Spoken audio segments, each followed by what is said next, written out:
Hello children, hello all of you. हम आपको RBSC class 4th का हिंदी करा रहे हैं, ठीक है। तो इसके फर्स्ट और सेकंड चैप्टर कंप्लीट हो चुके हैं। थर्ड चैप्टर हम इसका कर रहे थे, चैप्टर 3 कर रहे थे हम, जिसका कि हमने फर्स्ट पार्ट किया था। फर्स्ट पार्ट में हमने इसकी स्टोरी देखी थी, ठीक है, जिसका नाम क्या है, झीलों की नगरी।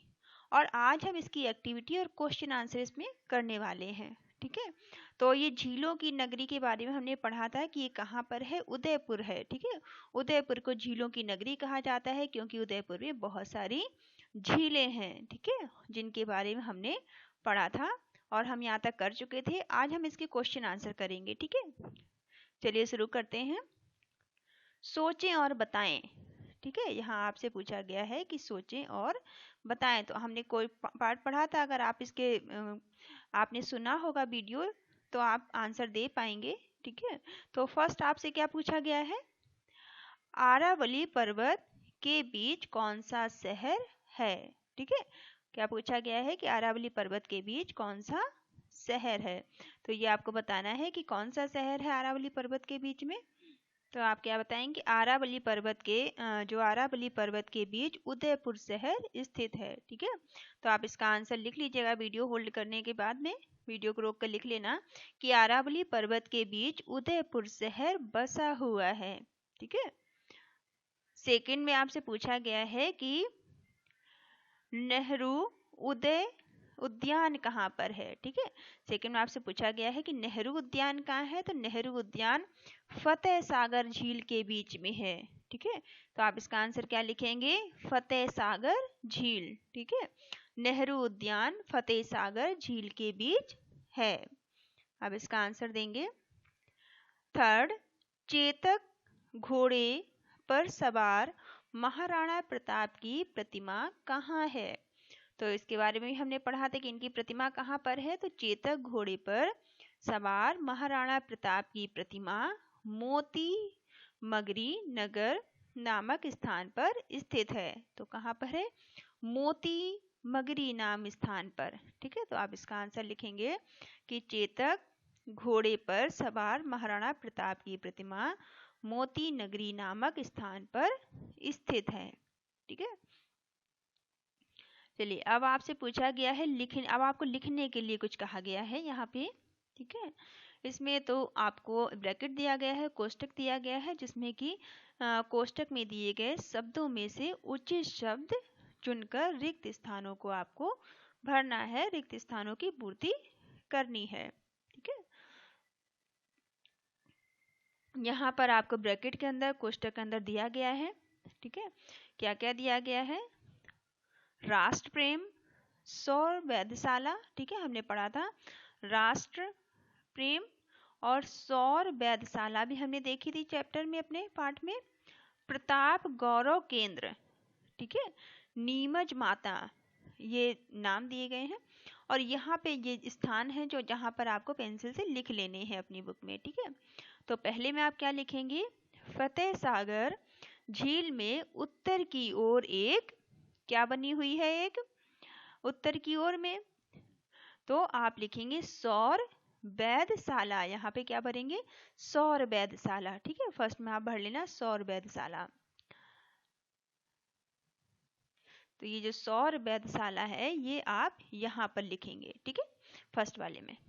चलिए सेकंड में, इसमें दर्शकों में, यहाँ पे डैश दिया गया है जहाँ आपको भरना है, को भावना का संचार होता है, ठीक है। तो जो दर्शक हैं, जो दर्शक देखने आते हैं, उनमें कौन सी भावना का संचार होता है। तो किस भावना का संचार होता है, यहाँ पे राष्ट्र प्रेम की भावना का संचार होता है। तो यहाँ पे आप सेकंड वाले में क्या लिखेंगे, राष्ट्र प्रेम की भावना का संचार होता है। इसको आप पूरा करेंगे, राष्ट्र प्रेम यहाँ पर कर लेंगे, ठीक है। फिर पहाड़ी पर डैश का मंदिर है। तो पहाड़ी पर अब किसका मंदिर है, पहाड़ी पर किसका मंदिर है, हमने देखा था, आपने चैप्टर सुना होगा तो आपको याद होगा कि पहाड़ी पर नीमच माता का मंदिर है। किसका मंदिर है, नीमच माता का, ठीक है। पहाड़ी पर स्थित है नीमच माता का मंदिर। तो आप नीमच माता यहाँ कर लेंगे। फिर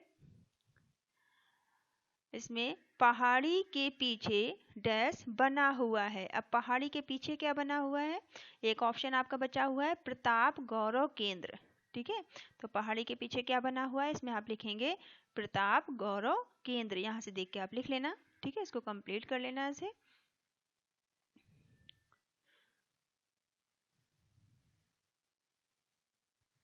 चलिए, अब दूसरे में आपको पूछा गया है कि सही उत्तर पर क्रमाक्षर कोष्ठक में लिखें। अब आपको यहाँ सही उत्तर देना है कि सही कौन सा है। ठीक है, आप टिक कर देंगे या फिर यहाँ पर भर देंगे। ठीक है, लिख देंगे। तो सही कौन कौन सा है? राजस्थान का कश्मीर किसे कहा जाता है? तो राजस्थान का कश्मीर जो है उदयपुर को कहा जाता है। तो इसके अंदर आप क्या लिखेंगे? सा ऑप्शन। ठीक है, फिर महाराणा प्रताप के घोड़े का नाम था। तो महाराणा प्रताप के घोड़े का क्या नाम था? चेतक।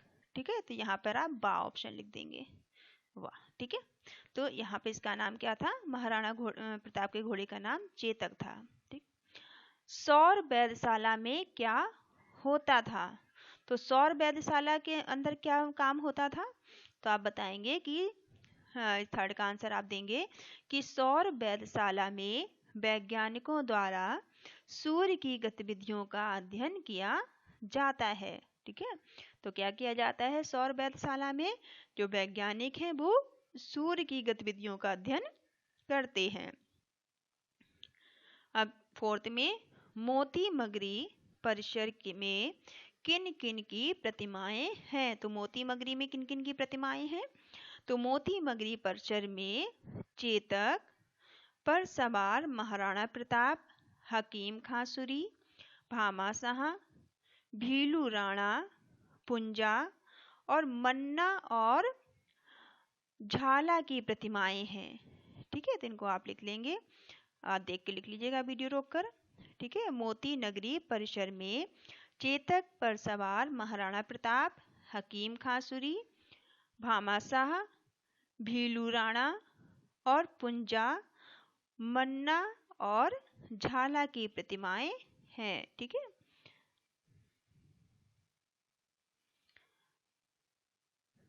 फिफ्थ में महाराणा प्रताप की प्रतिमा 57 फीट ऊंची ही क्यों है? ठीक है, तो आपको बताना है कि महाराणा प्रताप की प्रतिमा इतनी ऊंची क्यों है। तो महाराणा प्रताप की प्रतिमा इसलिए इतनी ऊंची है क्योंकि उनकी जो मृत्यु थी, उनका स्वर्गवास था, वो 57 वर्ष की उम्र में हो गया था। ठीक है, तो आप क्या लिखेंगे कि फिफ्थ का आंसर आप देंगे कि महाराणा प्रताप का 57 वर्ष की आयु में स्वर्गवास होने की याद दिलाने के लिए यहाँ प्रतिमा जो है वो 57 फीट ऊंची बनाई गई है या 57 फीट ऊंची है। ठीक है, 6 में शिल्पग्राम में क्या क्या होता है? ठीक है, तो शिल्पग्राम में क्या क्या होता है? तो आपको ये बताना है कि शिल्पग्राम में लोक कलाओं के विकास के लिए कई कार्यक्रम आयोजित किए जाते हैं। दिसंबर में आयोजित मेले में लोक कलाकार अपनी कलाओं का प्रदर्शन करते हैं। ठीक है, तो फिर से आप देख लीजिए, वीडियो को रोक कर आप लिख लेना, या आई होप आपको आंसर डिस्प्ले हो रहे होंगे, दिखाई दे रहे होंगे। ठीक है, कि शिल्पग्राम में लोक कलाओं के विकास के लिए कई कार्यक्रम आयोजित किए जाते हैं। दिसंबर में आयोजित मेले में लोक कलाकार अपनी कलाओं का प्रदर्शन करते हैं। ठीक है, अब 7th लास्ट बचा है, बच्चों की रेल कौन से बाग में चलती है? तो बच्चों की रेल कौन से बाग में चलती है? तो हमने पढ़ा था कि जो बच्चों की रेल है वो गुलाब बाग में चलती है। तो आप क्या लिखेंगे 7 का आंसर कि बच्चों की रेल गुलाब बाग में चलती है। ठीक है, चलिए अब भाषा की बात। यहाँ आपको भाषा की बात करनी है। जैसे एक ही प्रत्यय लगाकर बहुवचन बनाएं। अब आपको जो भाषा की बात, मतलब से हिंदी जो ग्रामर होती है उसकी बात यहाँ की गई है।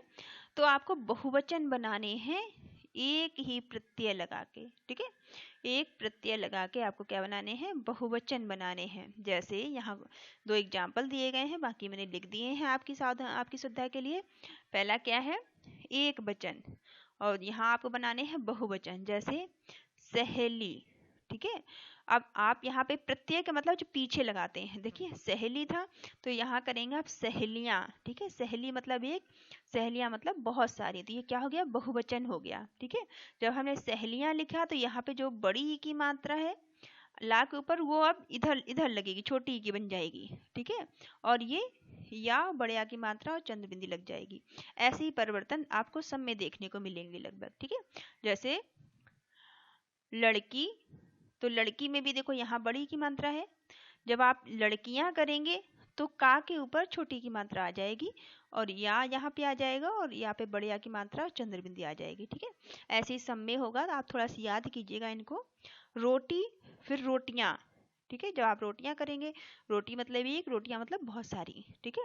तो यहाँ भी मात्रा चेंज हो गई, यहाँ बड़ी की थी टा के ऊपर, यहाँ पे छोटी की हो गई। दवाई और दवाइयाँ, ठीक है। तो इस तरह से आप बहुवचन बना सकते हैं। दवाई मतलब एक, दवाइयाँ मतलब बहुत, रोटी मतलब एक, रोटियां मतलब बहुत सारी, लड़की मतलब एक, लड़कियां मतलब बहुत सारी, सहेली मतलब एक और सहेलियां मतलब बहुत सारी। तो ये क्या बन गए, ये बहुवचन बन गए, और ये क्या थे, ये इधर एक वचन थे, ठीक है। चलिए यह भी करें। अब यहाँ आपको क्या करना है, झीलों की नगरी, ठीक है। अब आपको क्या बताना है झीलों की नगरी के बारे में, देखिए यहाँ मैंने कर दिया है आपकी सावधानी के, आपकी सुविधा के लिए। दर्शनीय स्थानों के नाम, यहाँ आपको नाम बता लिखने हैं, ये नाम पहले से लिखे हुए हैं, और कहाँ स्थित हैं ये आपको बताने हैं, ठीक है। तो आपके चैप्टर में भी दिए हुए थे, जैसे नेहरू उद्यान, तो नेहरू उद्यान कहाँ पर है, ये जो नेहरू उद्यान है वो फतेह सागर में है, के बीच है, ठीक है। नेहरू उद्यान कहाँ है, फतेह सागर के बीच। सौर वेधशाला, सौर वेधशाला क्या है, कहाँ पर स्थित है, फतेह सागर झील में उत्तर की ओर, ठीक है। सौर वेधशाला कहाँ है, फतेह सागर झील में उत्तर की ओर है ये, ठीक है। महाराणा प्रताप की 57 फीट ऊंची प्रतिमा कहाँ पे है, ठीक है, 57 फीट, 57 कहें 57 कहें की बात है। तो ये कहाँ पर है, प्रताप गौरव केंद्र में है, ठीक है। इसका नाम आप लिख लेंगे, चैप्टर में भी दिया हुआ है।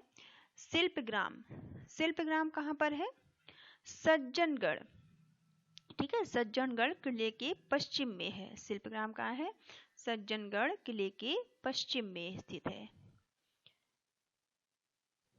अब नीचे आपको क्या दिया गया है, अपनों से बड़ों के साथ चर्चा करके राजस्थान के प्रमुख ऐतिहासिक स्थलों की जानकारी कर उनके नाम व जिले लिखने हैं, ठीक है। तो ये आपका होमवर्क है, आप ये खुद से करिएगा, अपने घर में पूछ सकते हैं, ठीक है। अपने मम्मी पापा से पूछिएगा, वो बताएंगे आपको प्रमुख स्थल और जिलों के नाम, जहाँ आप रहते हैं वहीं वहीं से आपको मिल जाएंगे, वहाँ भी दिए होंगे दो, आप या यहाँ पे आपको 2-2 लिख देने हैं, ठीक है। तो यहाँ आप कर लीजिएगा ये वाला। चलिए, महाराणा प्रताप के जीवन के बारे में अपने से बड़ों से पूछकर जानकारी आपको एकत्रित करनी है, ठीक है। तो यहाँ पर आपको महाराणा प्रताप के बारे में कुछ लिखना है, ठीक है, अपनी जानकारी से। आप अपने हिसाब से भी लिख सकते हैं या यहाँ से देखकर भी लिख सकते हैं, ठीक है। महाराणा प्रताप राजस्थान के राजपूत या योद्धाओं और राजाओं में अग्रणी माने जाते हैं, ठीक है। इन्होंने बादशाह अकबर की अधीनता स्वीकार नहीं की, अकबर की विशाल सेना का सामना किया। हल्दी घाटी का युद्ध इतिहास में प्रसिद्ध है। राणा प्रताप वन वन में भटकते अनेक मुसीबतों को झेलते हुए, परंतु मातृभूमि मेवाड़ की आज़ादी के लिए डटे रहे।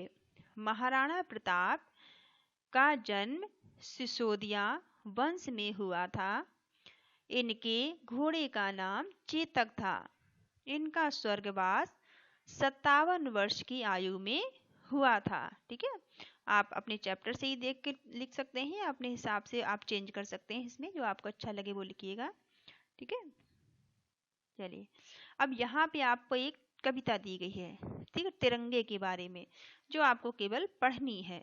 ठीक है, सदा तिरंगा लहरे। ठीक है, ये देखो तिरंगा आप जानते ही हैं कि तिरंगा देखिए है, ठीक है, झंडा दिया हुआ है, इसके बारे में एक कविता है, तो आप खुद से ही पढ़ सकते हैं, मैं एक बार आपको पढ़ के बता दूं।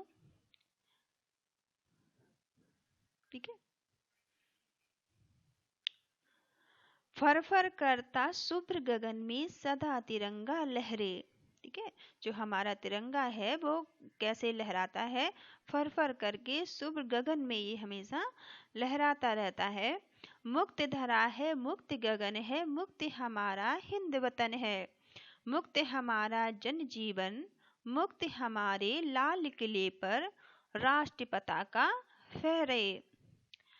फर फर करता शुभ्र गगन में सदा तिरंगा लहरे, अधिक स्वर्ग से भी यह प्यारा, शान हमारी प्राण हमारा, अर्पण तन मन जीवन सारा, और ध्वजा यह अपने मन में भाव भरे है गहरे।